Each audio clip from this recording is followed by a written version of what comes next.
Hello everyone, आज हम पूजनीय रामायण जी का पाठ पढ़ेंगे। शुरुआत हम बालकांड से करेंगे। बंदौ विधिवत रेणु भव सागर, जेहि कीन जहाँ संत सुधा सिधेनु प्रगटे, खल विष बारुनी। मैं ब्रह्मा जी के चरण रज की वंदना करता हूँ, जिन्होंने भव सागर बनाया है, जहाँ से एक और संत रूपी अमृत, चंद्रमा और कामधेनु निकले और दूसरी ओर दुष्ट मनुष्य रूपी विष और मदिरा उत्पन्न हुए।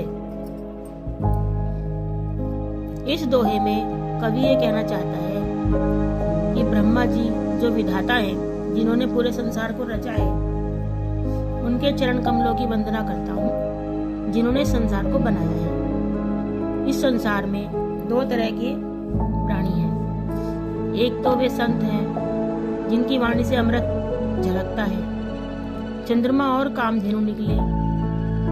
कामधेनु इच्छा पूर्ति करने वाली कामधेनु ये उत्पन्न हुई, और दूसरी ओर दुष्ट मनुष्य को दुष्ट बताया। उसमें से दुष्ट मनुष्य रूपी विष और मदिरा उत्पन्न हुए। मतलब ब्रह्मा जी के रचे हुए संसार में दो प्रकार के प्राणी हैं, एक अच्छे और एक बुरे। विबुध विप्र बुध प्रह चरण, बंदी कहूं कर जोरी, होई प्रसन्न पूर्वहु सकल मंजू मनोरथ मोरी। देवता ब्राह्मण पंडित ग्रह, इन सबके चरणों की वंदना करके हाथ जोड़कर कहता हूँ कि आप सब प्रसन्न होकर मेरे सारे सुंदर मनोरथों को पूरा करें। हे देवताओं, हे ब्राह्मणों, हे पंडितों, हे ग्रहों, मैं इन सबके चरणों की वंदना करके हाथ जोड़कर कहता हूँ कि आप सब प्रसन्न होकर मेरे सारे सुंदर मनोरथों, यानी जो मैंने रामायण रचने में जो मेरी इच्छाएं हैं, जो मेरा मनोभाव है, जो मैंने संसार के कल्याण की कामना की इच्छा से इस रामायण को रचा है, तो ये सभी देवता ब्राह्मण पंडित ग्रह मेरी इस इच्छा को पूरा करें, जिससे कि संसार का कल्याण हो। पुनि बंदौ सारद सुर सरिता, जुगल पुनीत मनोहर चरिता, मंजन पान पाप हर एका, कहत सुनत हर एक अविवेका। फिर मैं सरस्वती जी और देव नदी गंगा जी की वंदना करता हूँ। दोनों पवित्र और मनोहर चरित्र वाली हैं।